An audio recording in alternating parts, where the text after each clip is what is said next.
second session is entitled Building a Dynamic and Robust Regulatory Regime. Now, clearly it's something we've touched on here. I'm going to fill a little bit because I know they need to change the name boards for the next panel. But it's clearly something we've touched on here with the governor and with others, and something that we will pick up on now in this second session. FinTech, of course, played a big role in our discussions. It's something we'll pick up again in the final panel, the fourth panel, What Lies Ahead. I think it's a very important piece of this, as is the complexity and the transparency. All of these pieces, I think we set the stage well with that session. I'm going to ask you another question before I introduce the next speakers. Another question ahead of this panel. I think it worked quite well, actually, that question.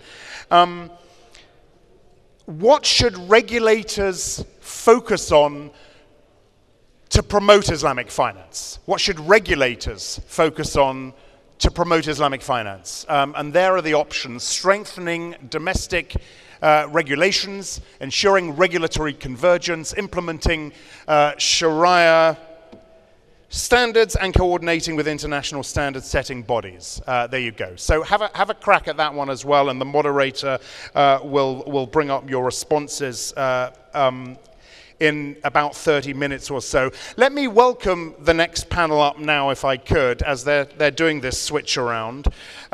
Our moderator for this session is Mr. Yusuf Al-Obaid, Deputy Governor at the Central Bank of Kuwait. Come on up as I call your name. His Excellency Rashid Mohammed Al-Maraj is Governor of the Central Bank of Bahrain. Mr. Abdul Rashid Ghafoor is Deputy Governor, Bank Negara Malaysia. Mr. Anwar Jawad Bukhasim is a board member at the Kuwait International Bank. Dr. Bello Lawal Danbata is Secretary General of the Islamic Financial Services Board, who we heard from earlier this morning. And last, Mr. Noel Reynolds is a member of the Secretariat at the Basel Committee on Banking Supervision, the Bank of International Settlements. So welcome to all of our panel. Let them just take their seats, get mic'd up. I need to hand this microphone over, I believe, as well. Give us a couple of minutes, and then we'll get going with the second panel. Thank you very much indeed. Okay. Assalamu alaikum. Good afternoon, ladies and gentlemen. My sincere thanks to all of you for being with us today, attending this conference. I have the pleasure to moderate this session on building dynamic and robust regulatory regime with such distinguished panelists representing central banks, and standard setters. His Excellency Dr. Al-Hashil, in his speech today, has stated that building robust regulatory regime for Islamic finance requires solid foundation. And the foundation is built on 4 key pillars, among which is regulation, which is very critical and important. Today we're going to listen to the views of our panelists who represent the stakeholders, and with their vast experience, I'm sure they're going to shed light and add value to this discussion. No doubt that due to the specificity of the Islamic finance, having an effective regulation is a daunting task, particularly when you operate in a dual banking system. I'm going to start with Governor Al-Maraj. Your Excellency, if I may start with this question, given your vast experience as governor, and you were very influential in steering the Central Bank of Bahrain to promote Islamic finance, how can we see the regulators, or how can the regulators ensure a dynamic and a robust regulatory regime for the Islamic finance industry? Well, thank you very much. At the beginning, I would like to thank State of Kuwait and Central Bank of Kuwait for excellent organization of this conference. I think Dr. Al-Hashil, in his introductory remark and a very comprehensive presentation, about the present state and the future challenges for Islamic finance, has painted a colorful picture about what is the potential and what is the possibility for Islamic finance going forward. As far as I'm concerned, judging from our experience in Bahrain, working in Islamic finance for almost now 40 years, I see the challenges facing Islamic finance, it's within the industry. Some of these challenges have been spoken about earlier and during Dr. Al-Hashel and the earlier session. I think the lack of standardization within the industry is posing a concern. I have seen it throughout my experience working with the industry, the difficulty that we have a clear picture going forward, and this represents even harder job for those who are not familiar with Islamic Sharia, and especially on foreign jurisdictions. There is also no consensus among many jurisdictions, even within this region, on the application of IFSB and IOFI standard or IIFM standards that have been more or less been tested and agreed upon by many jurisdictions. The recent episode of Dana Gas Sukuk has also caused a lot of confusion among the practitioners, not only in this region, but outside this region. So these are some of the challenges that I see posing threats to the progress of the industry and putting some roadblocks on unlocking the potential of the industry. I think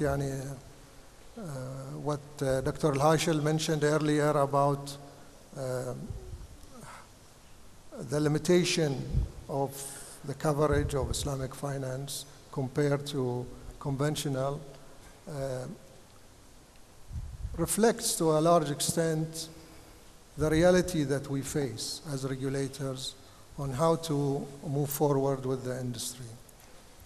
I think there is a huge interest, not only from the Muslim nations, but even from outside the Muslim countries in embracing Islamic finance, because to a large extent, Islamic finance represents what is now becoming more and more acceptable practice of ethical banking. Unfortunately, this has not been taken to the potential by us, those who have sponsored and who have pioneered the Islamic finance. And this leads me to one of my major concerns as regulator and as observer of Islamic finance over the years, is how far Islamic finance institutions have reflected the true principles of Islamic economic concepts. What I mean by that is maqasid al-sharia. No. The problem that we have, and I think many institutions in this environment have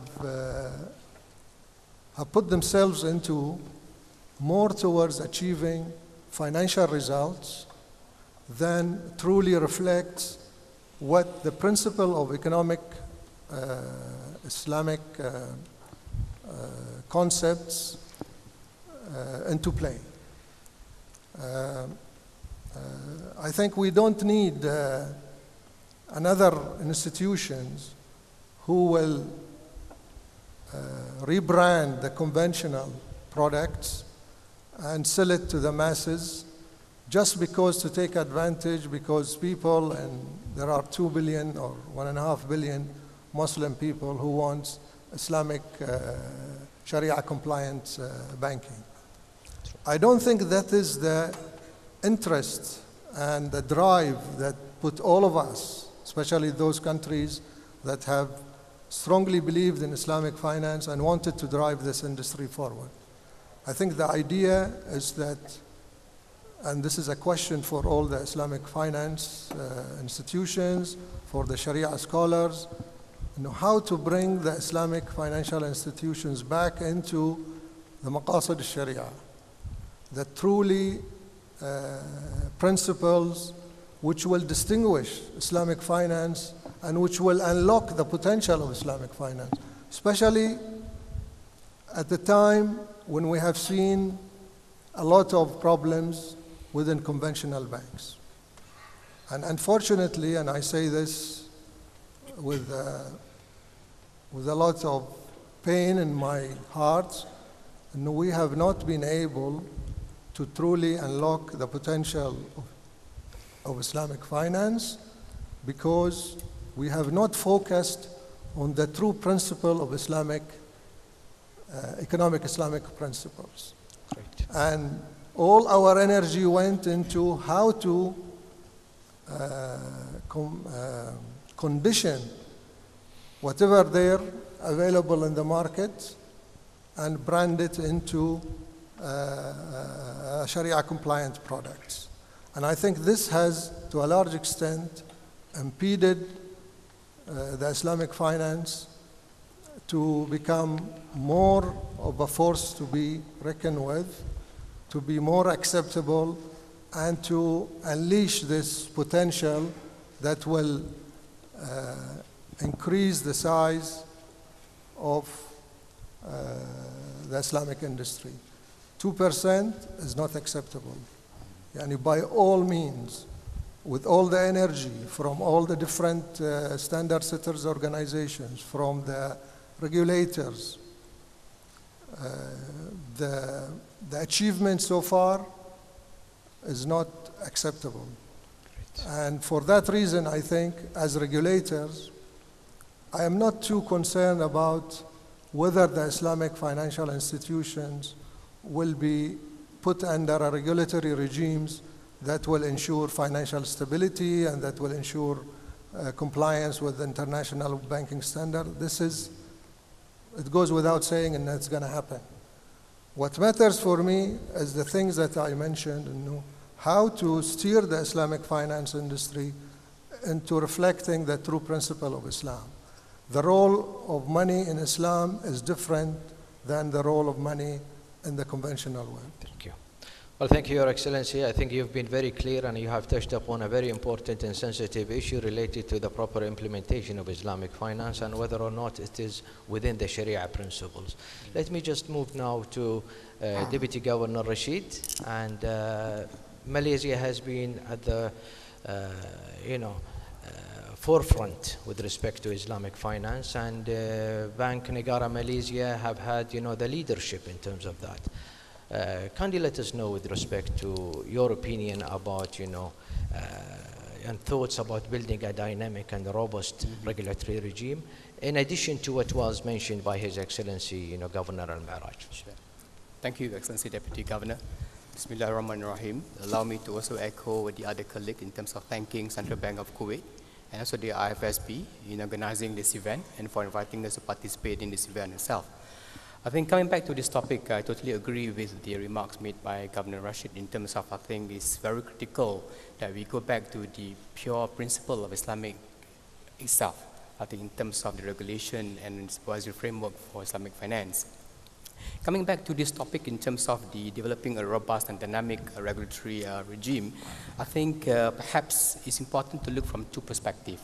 Number one is, what do we mean by a robust and dynamic regulatory regime? Second, how do we achieve that? I think let me just share quickly and briefly in terms of how do we define what is robust and dynamic. I think first is in terms of it needs to be able to adapt to the changing landscape. I think that's very critical for it to be robust and dynamic. This includes the responsiveness of the regulatory framework to the latest developments within the Islamic financial sector, as well as from others as well. Not just within the financial sector, but also in terms of the global economy itself, the changes that's happening. So we need to adapt to those changes. Second is in terms of the promoting level playing field. I think that's very critical. The volume, please. Yeah. Is it better now? All right. Second is in terms of promoting the level playing field itself. I think that allows Islamic finance to be competitive and also operate on the level playing field with their conventional counterparts. I think this is very critical. And third, what do we mean by having a robust and dynamic financial regulatory system is the need to uphold the principles and intended objective of Sharia. This is what Governor Rashid mentioned just now, which I think is very, very critical. This goes without saying, but I think what we need to do is to take into account the unique and inherent characteristics of Islamic financial businesses. And I believe the regulatory framework must continue to push Islamic finance frontier towards achieving the Maqasid Sharia. And I think this should include in terms of a number of factors. First is strengthening the impact of Islamic finance on the real economy. Second, improving standards of living and the quality of life of the people. And third, helping make the planet a better place for us to live in. So I think this is very critical. Now let's move on to the second part in terms of how do we achieve this? How do we build such a dynamic and robust regulatory regime?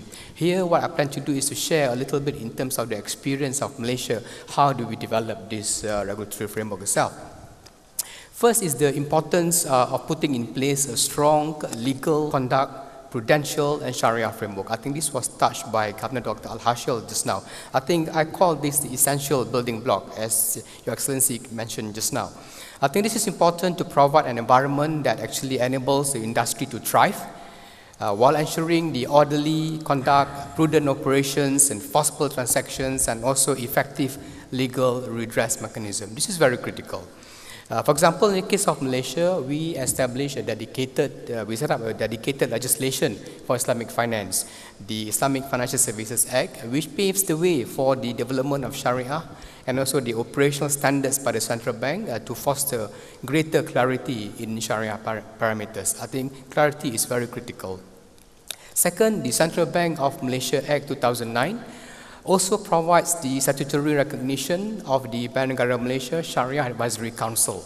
I think apart from having the Sharia Council at the institution itself, we have this Sharia Advisory Council as the apex authority in Islamic financial matters. And this is important because it provides greater certainty of Sharia rulings and possibility in the court of law and also in terms of arbitration. It also provides clarity and consistency in terms of Sharia interpretations at the national level. We also affirm our commitment to the IFSB, Basel, and also the IAS core principles, and I think it's committed to adopting the global regulatory standards, which is one of the building blocks, I believe, in building a dynamic and a robust regulatory regime. I think second, in terms of how do we build this regulatory regime, is the development of institutional and market infrastructure. This is to create an operating environment that is conducive across multiple areas, such as legal, Sharia, financial matters, and also one important aspect is the human capital development aspect of it. I think this goes back to the point made by His Excellency Governor Dr. Hashil in terms of the number of scholars that we have right now. I think the burden that's on them. So I think we need to build this and have more talent in terms of Islamic finance and also Sharia. Again, in the case of Malaysia, our experience as an example, I think we have, for example, put in place arbitration rules for Islamic banking and financial services. And this, what it does is it enables the disputes relating to Islamic finance to be settled at the Kuala Lumpur Regional Center for Arbitration.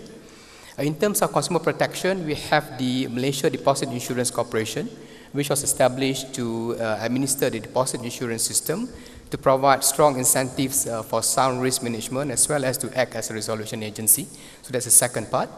And besides that, we also have in place a comprehensive consumer protection framework, a full-fledged consumer and market conduct department at the central bank itself, the establishment of the credit and debt management agency, and also having in place a comprehensive and effective legal redress mechanism. We also have, from the infrastructure perspective, we develop a very deep and a liquid Islamic financial market, I think, which is important. This is in terms of offering a wide range of Sharia compliant instruments to allow Islamic banks to better manage their funding and liquidity risks. Finally, on the institutional and market infrastructure is having a complete talent ecosystem. I think this is very important. I think in the case of Malaysia, we have a few institutions that help or support in terms of talent development. We've got the International Center for Education in Islamic Finance, which offers a master's and PhD program. We've got the International Sharia Research Academy, which conducts research on Sharia matters. We've got the IPFIM, or the Islamic Banking and Finance Institute of Malaysia, which basically is a training institute for Islamic banking and finance. And we've got the Chartered Institute of Islamic Finance Professionals and also the Association of Sharia Advisors. The third point in terms of how do we build a robust and dynamic regulatory regime is adopting a regulatory approach that is fit for purpose and proportionate to the stage of development of the Islamic financial sector itself in a particular country. Any measures taken must consider the level of complexity and also the systemic importance of Islamic financial businesses. So that's the approach that we took as well. I think in the case of Malaysia, what we have done when we adopt international standards, we have always taken a customized approach in terms of where we adopt and adapt these standards to local circumstances. And in the process, we assess the appropriateness in our market conditions, ensuring preconditions are also in place for the adoption itself.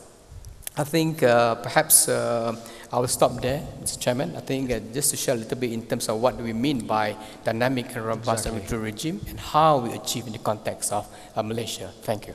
Thank you very much, Mr. Rashid. And I think before I move to my other panelists and participants, we've had a question, and I think it's up if we can display the votes. It says, what should regulators focus to promote Islamic finance?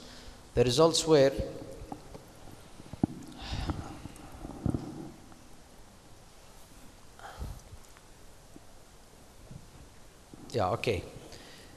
A, that's a good one. Strengthening domestic regulation, 17%. Ensuring regulatory convergence, 19%. Implementing Sharia standards, 28%.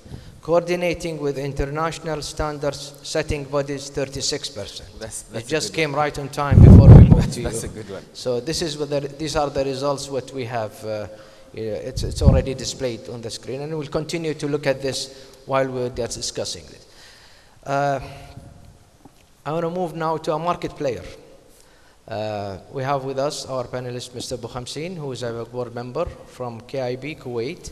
And given the fact that your bank has gone through a successful conversion process from a specialized bank to an Islamic bank, I think it's appropriate that you tell us your views with respect to regulations and what we have listened from the views from the regulators just now. Bismillah ar-Rahman ar-Rahim. We would like first of all to thank the Central Bank of Kuwait, and I think it's a real opportunity for Kuwait to set a new standards of Islamic regulations toward the, inshallah, the larger picture of the whole frame of the world of how to develop the Islamic financial sector. We started as a very local bank back 40 years back. It's called the Real Estate Bank of Kuwait.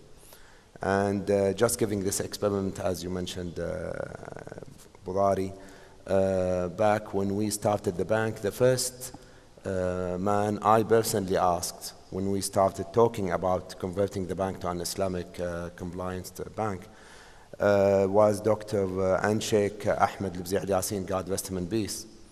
And the first thing he told me, son Anwar, I would like you to know that it's the real meaning of life. That's why maybe the slogan of the bank, it's the bank of life.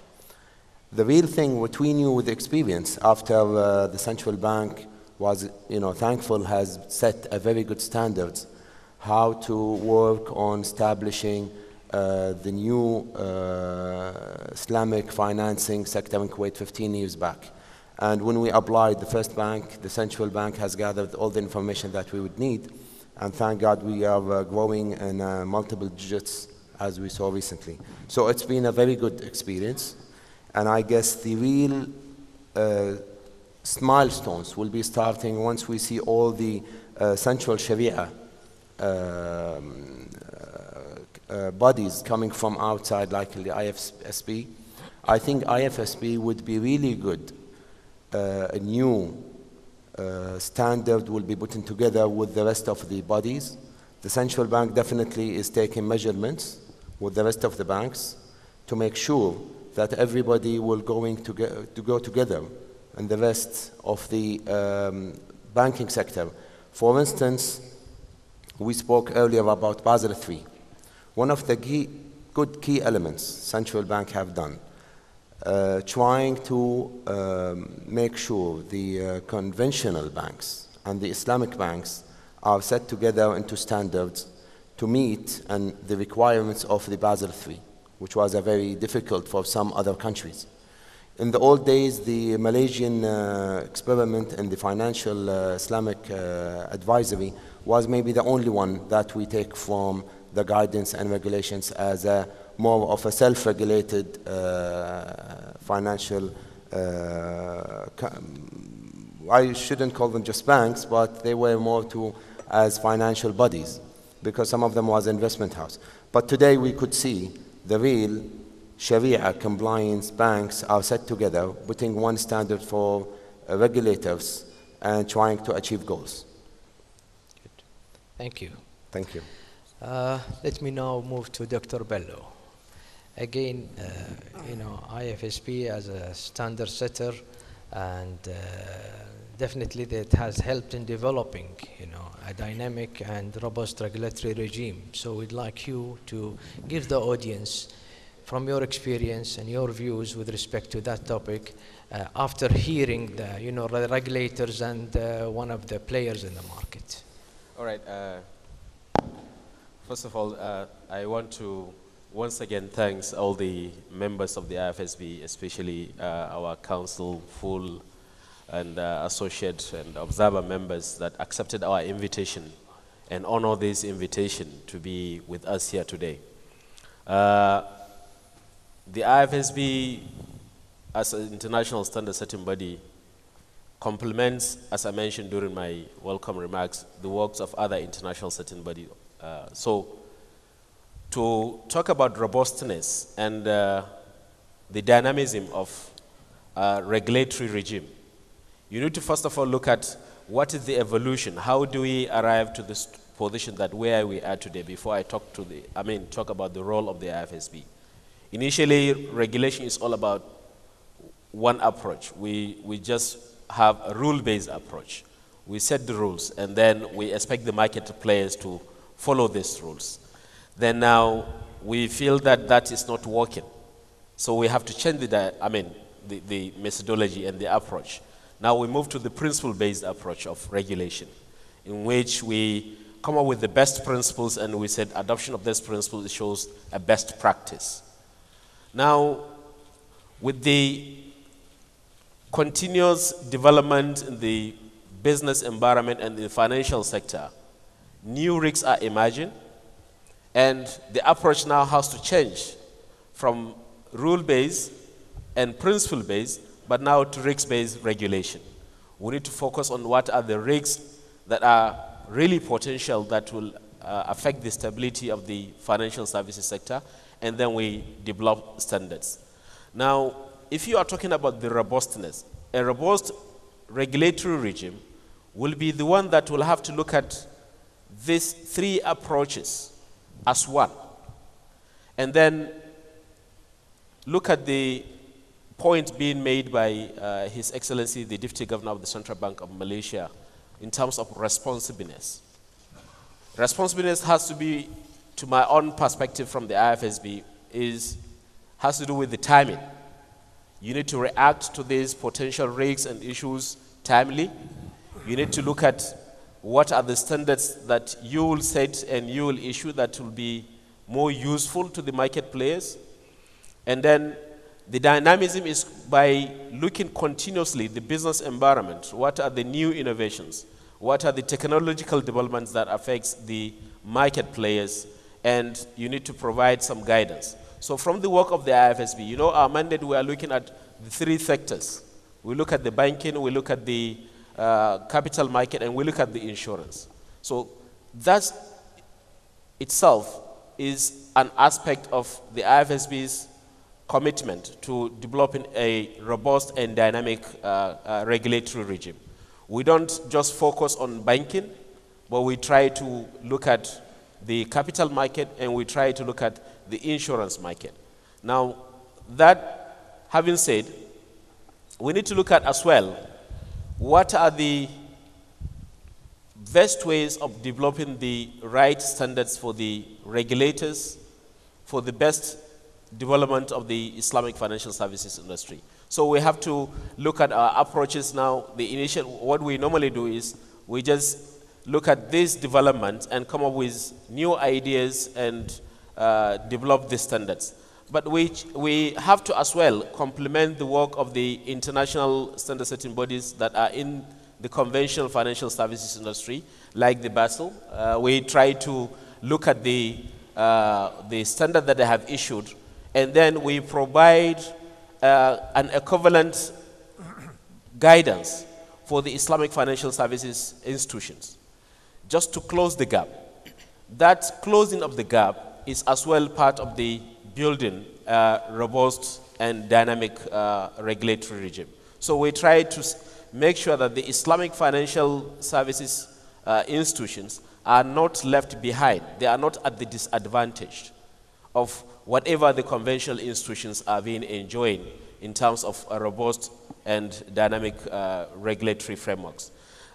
Having said that, again, we try to look at what are the areas that we think the industry needs a very comprehensive guidance, which we believe that we don't have the capacity to provide. And if Basel or ID or ISCO, they are to develop that, they also don't have the capacity on their own to close that gap. So we try to come up with an initiative to work together. We now have joint initiatives to work together with Basel, to work together with ID, to work together with IIS, and as well the IOP we are looking towards on how we can develop standards together. So we go just beyond developing the standards on our own, but as well we now have the initiative to work together with other international standard setting bodies, and I believe the cooperation that we have received and the initiative that we have now in place has made the achievement of the robust financial regulatory framework a very successful one. Now, one important thing that I think I need to mention here is that the IFSB is now looking into providing guidance with regard to financial inclusion initiatives. And we believe this is an area that we're all heading towards too. The fintech challenges, the blockchain technology, the cryptocurrencies are posing new challenges to regulatory regimes. So now what the IFSB is doing, we're now coming up with a new technical note which is looking at the financial inclusion. Financial inclusion, we're not talking about only microfinance. We are talking about all aspects of inclusion, including the fintech, crowdfunding initiatives, including the social finance, micro takaful, and so on. So, and then we are trying to see how we can provide guidance to the Islamic financial services industry.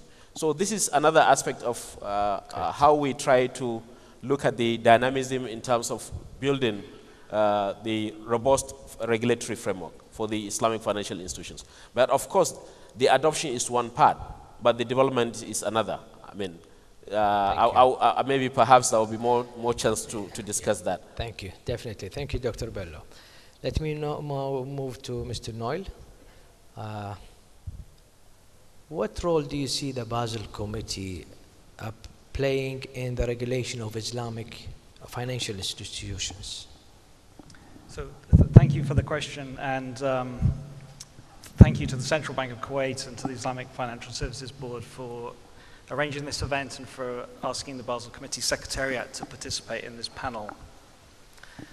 Let me address the question by first going back to the objective of the Basel Committee itself, which is to strengthen the regulation, supervision and practices of banks worldwide with the purpose of enhancing financial stability.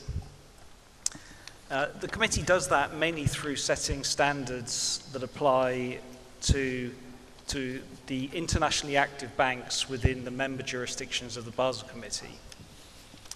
And I think it's fair to say that when the Basel Committee was established in 1974, Islamic finance wasn't really an issue that was relevant to the committee membership at that point, because the committee was established based on originally the G10 countries that didn't have significant Islamic finance industries. That changed quite significantly in 2009, just after the financial crisis, when the Basel Committee expanded its membership significantly to include the remaining G20 countries that were not already on the committee.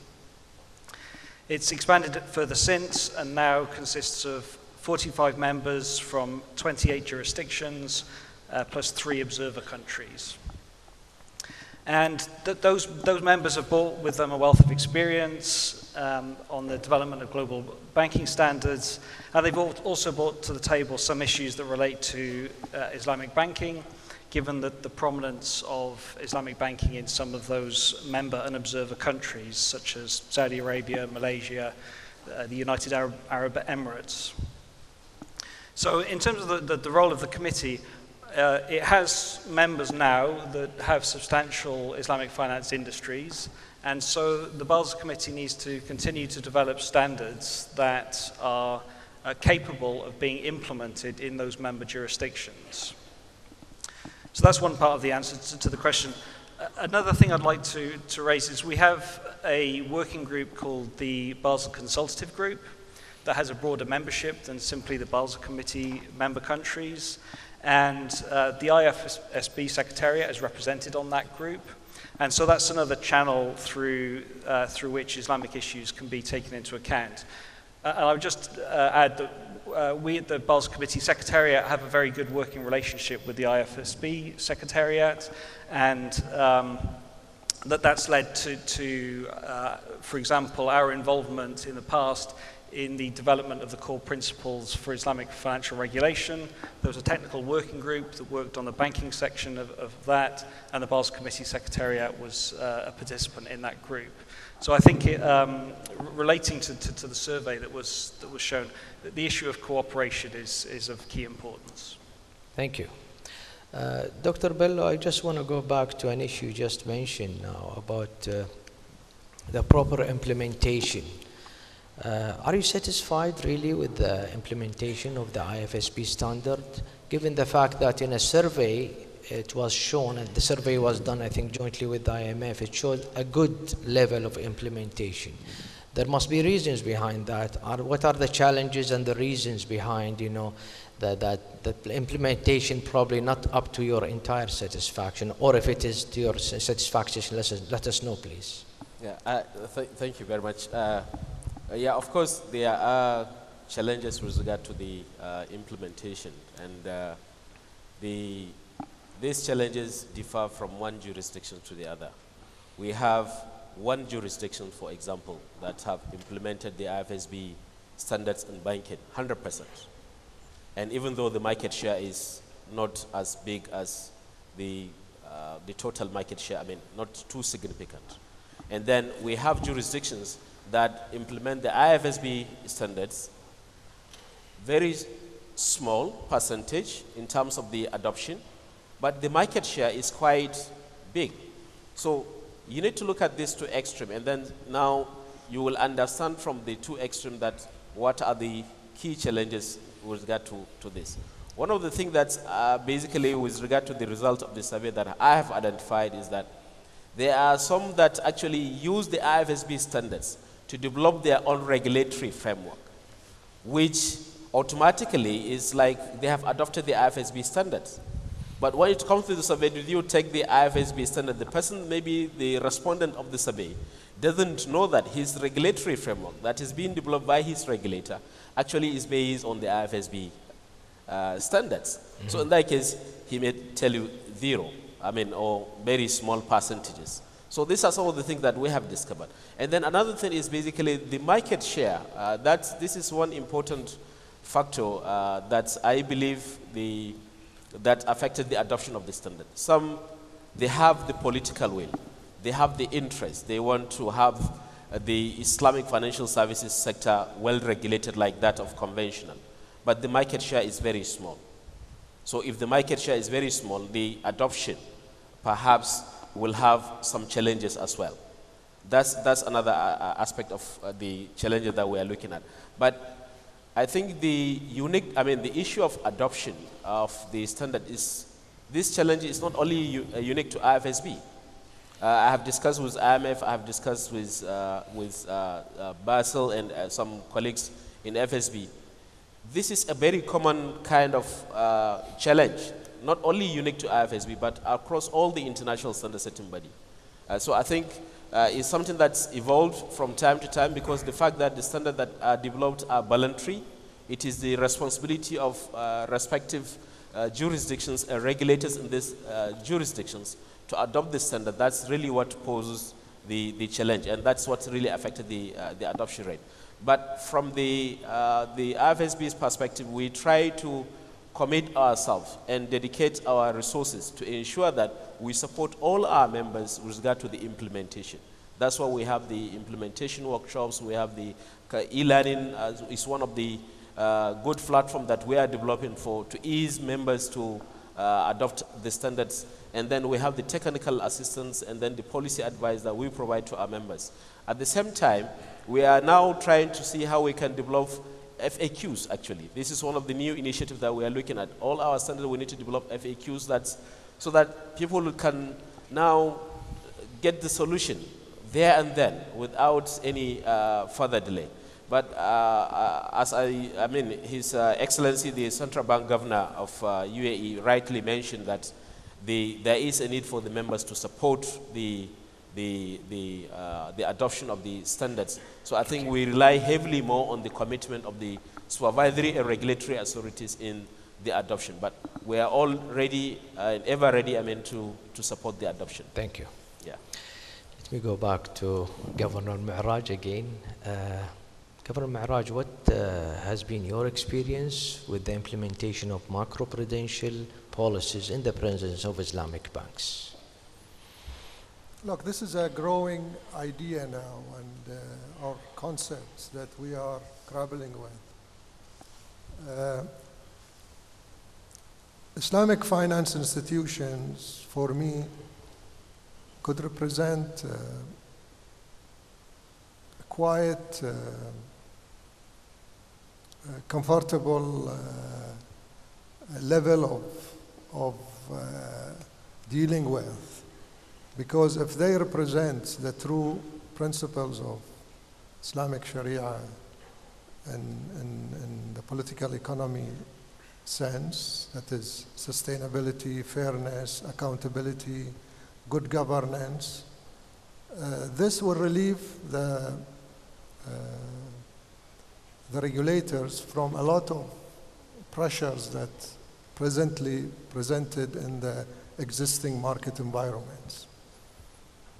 Unfortunately, this does not happen in reality.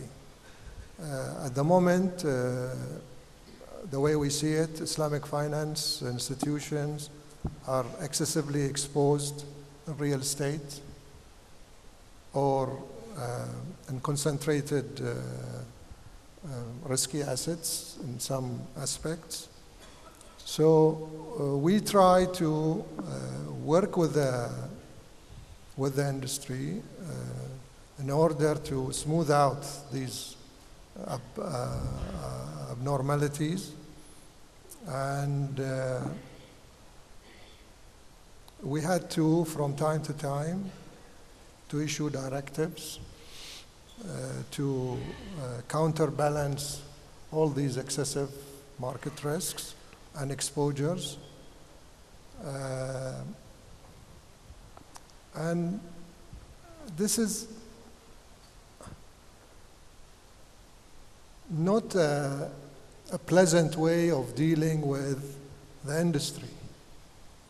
I would have expected as a regulators, the Islamic institutions will exhibit a more responsible, forward-looking position in terms of the issues that was discussed about the true elements of Sharia principles. However, I think pressure from shareholders, from the markets, in producing results, the competition with the conventional industry, I think put a lot of pressure on management and boards to become more commercial oriented in the short term. And for that reason, the Central Bank of Bahrain over the last period intervened so many times to moderate this type of behavior from financial institutions. And I think to a large extent maybe this kind of behavior is maybe existing in other jurisdictions. The expectation on the Islamic financial institution is very high. This is the time when everyone is talking about the potential of of Islamic finance and the interest from outside jurisdiction as well. Outside, I mean the Islamic worlds. So it has created a little bit of unusual situation. And for that reason, I think in our case, we try to be more engaging with the industry and try to send clear signals about our objectives in terms of diversification, in terms of moderating their excessive exposure to real estate markets. And you know that, at a time when there is a downturn in real estate market, this has a negative impact on Islamic institutions. Thank you. Deputy Governor Rashid, I just want to move to another topic and ask your views with respect to how can authorities strive for convergence to avoid any regulatory arbitrage? Thank you. I think that is a very important point. I think we need to, when we develop a regulatory framework, I think one important point that we need to ensure is to avoid there's any gap or opportunity for regulatory arbitrage. That's why I think in our approach what we have done is that being very clear from the upfront of having a dual financial system, both the conventional and also the Islamic financial system itself. It's very important to be very clear from the beginning. But in terms of the regulatory framework that we apply, the basis or the motivation for the framework itself is the same. Basically, it's applicable both in conventional as well as in terms of the Islamic finance itself. But what's more important is really to ensure that there is no opportunity for regulatory arbitrage to happen. And secondly, we subject both the conventional and the Islamic financial system to similar kind of regulatory and supervisory perspective in terms of the oversight role that we impose on these two institutions. I think that's very important. I think secondly, the point I mentioned just now in terms of the level playing field. While we want to ensure that they're both subjected to the similar regime, it's really important to ensure that they are able to actually operate on the same level playing field between the conventional and also the Islamic finance without undue disadvantage to the Islamic finance. Our experience, for example, in terms of Islamic finance in Malaysia, there was some undue disadvantage with regard to tax matters. So that's where the government came in to try to balance this, to ensure that we put them on the level playing field. But nevertheless, these are sometimes for a temporary period only. And once we see Islamic finance has grown to a certain level, that's where we gradually remove some of the regulatory preference that we have given to the Islamic finance business. This is how I think we have done it. Thank you. Mr. Bouhamsin, it's your turn now. Okay. I have a question for you with respect, I want your views. How you see the role of regulatory authorities in creating an environment where the banks can offer innovative products and services to support various sectors? First of all, the Islamic financing has a lot of instruments that could be implemented. One of the key ones would be the, and I guess this is the biggest one, would be the SMEs. As Dr. Al-Hashil, His Excellency, the Governor mentioned earlier, maybe it's the largest and the fastest growing sector. By nature of the Islamic financing, you would find al-musharaka, it starts from there. You have different, also you have the musharaka by ownership. المشاركة المتناقصة أو الإجارة ممكن المتناقصة أيضا إذا بناخذها بشكل آخر في مجالات أخرى. Also you could go back and see some of the examples in the S&P 500. All of them come with small ideas. Uber, maybe Facebook, would be starting with the small ideas. Islamic financing would play a very good role in giving a very good financing for those ideas to become true and really help in putting those sectors that could be really driving each and every economy. You would find that it's the largest growing ones in the matured economies, which is the in some of the economies that we've been following, like the US one. So I guess Kuwait would be also one of the leading markets in the region in the SMEs growth. And I'm sure Central Bank has a good examples in Kuwait that has been taking place. So those are one of the key elements that we could, in the Sharia compliance banks in Kuwait, concentrate on looking how to put more instruments to make sure that they take a good role in the growth in the economy. Thank you. Mr. Noel, I think that Basel III framework focuses a lot on minimum prudential standards for banks. But presumably, risk-based supervision is still high. So what is there on your agenda with respect to the committee, and what Basel Committee is doing in that area? So thank you for the question. I think if you look back at the Basel Committee publications over the last 10 years or so,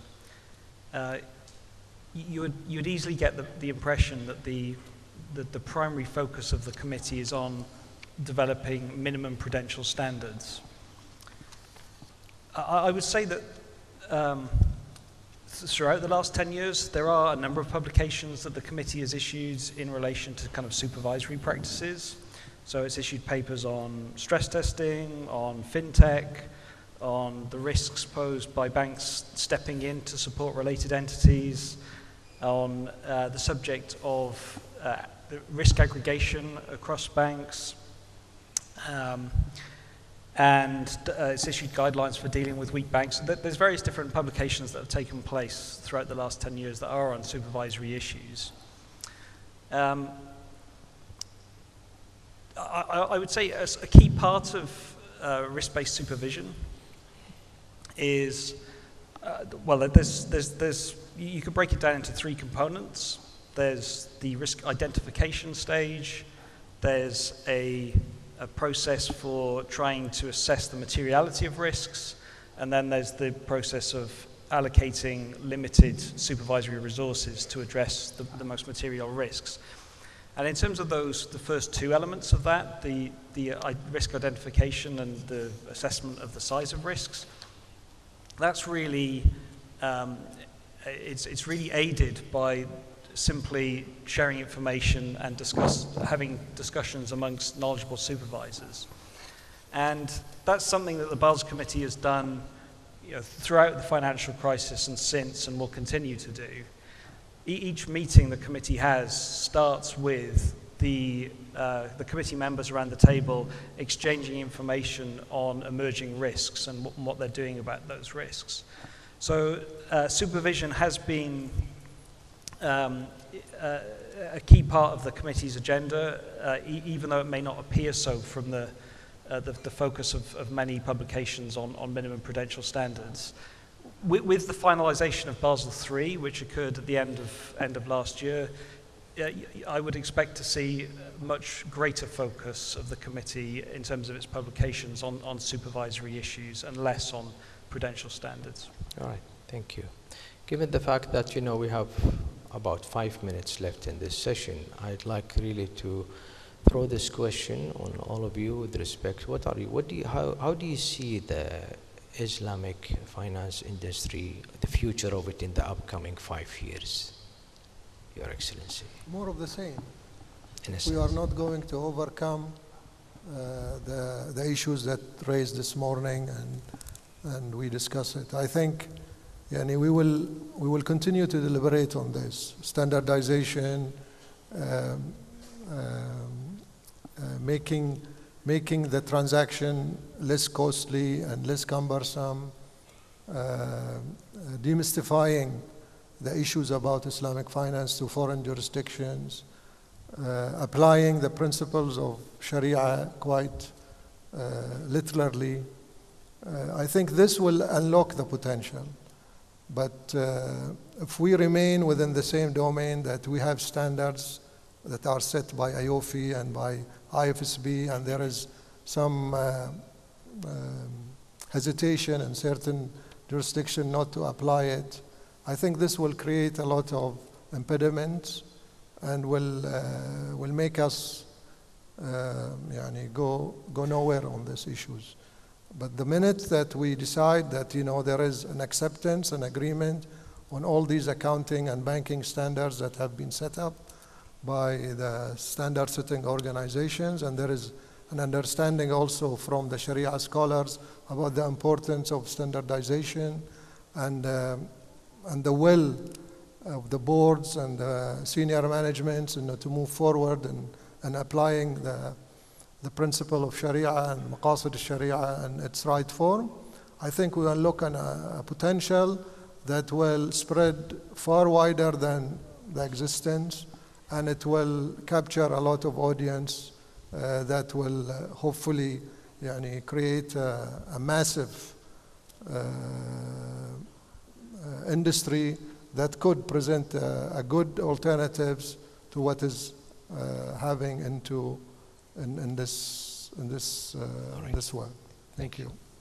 Mr. Rashid, in 1 minute, if I may get your Sure, feedback, thank you. please. I think I'll touch just 3 points on this. Perhaps I think one is that moving forward, Islamic finance needs to find a niche, needs to be different from what we have done in the past. In particular, we shouldn't be mimicking conventional. I think we need to find new ways, new product, new things that we need to do from Islamic finance perspective itself. That's number one.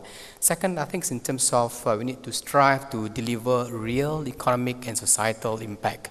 I think that's very important. So that's where I think the point raised by Governor Al-Hashil in terms of value-based intimidation, I think it's very critical to link back to that point. And third, in terms of optimal leverage on technology, I think it's something that we can't avoid, we can't run away. The disruption will come, but how best to manage this and tackle this to the advantage of Islamic finance moving forward. Thank you. Thank you. Mr. Bukhamsin, again, your views with respect to that topic, and are you optimistic with respect to the industry or not? Definitely we are so optimistic since we have been hearing and seeing and watching today presentation and the first panel, the second panel overview. I'm sure there is a lot of gaps the regulator has been eliminating and trying to make sure either between the conventional and the Islamic banks to try to make it a healthier environment and economy for the Islamic banks to grow. The second point that I guess we would like to see is in the fintech, which everybody have mentioned, in the IT system solutions. This is a key driver of how to make a multiple growth in this sector, which help not only the local economies, the economies on the world level. So we can see a multiple growth happening in the Islamic financing by trying to see gaps like what we mentioned earlier, Basel III, that has some pressure on some weighted assets, not necessarily for the Islamic financing that would have a solution for it.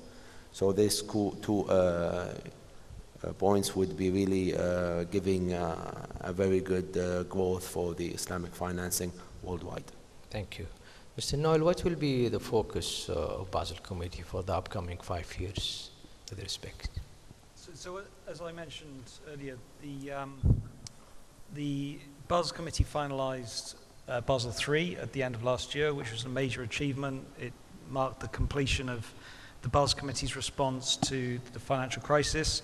The intention now is to turn its attention more to issues of supervision, but then also particularly focus on 2 key issues. One is implementation, so monitoring implementation and the process of addressing any issues that arise whilst the committee monitors implementation across its member jurisdictions, and then also conducting a series of impact assessments. And so the committee's already in the process of collecting data from banks to assess the impact of the new rules.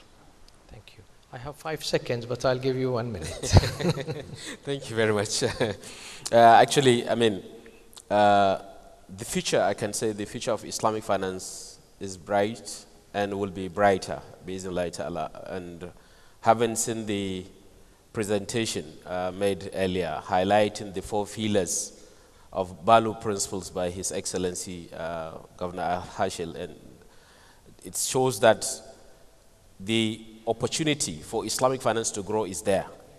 But I think what is more important is the ability for the regulatory and all the stakeholders to come together and build capacity. The capacity is the key. We need to build capacity, we need to invest in research, we need to commit more resources into developing more intellectuals kind of inputs on how we can re-engineer the whole situation and come up with a better future for Islamic finance. And from our own perspective as a standard-setting body, we always solicit the commitment and support of our members to implement the standard that we issue. We issue these standards for the best interest of the institution, and it is only when you apply our standard that's when people will see the difference between a conventional kind of finance system and the Islamic financial system. So I think this is where we can make a difference as well. So I believe with that, I once again thank the Central Bank of Kuwait for hosting this important high-level conference and for hosting the IFSB meeting here in Kuwait. Thank you very much. Dr. Bello. Let me just close with this, and now we have the votes with respect to what should regulators focus to promote Islamic finance. The results was 40% coordinating with international standard setting bodies, so you win. Okay? that's a good one. 26% implementing Sharia standards, 18% ensuring regulatory convergence, and 17% strengthening domestic regulations. Well, gentlemen, at the end of this session, I'd like to thank you very much for your contribution. And my apologies for the audience for exceeding the time by 2 minutes. And thank you very much for your patience. Thank you.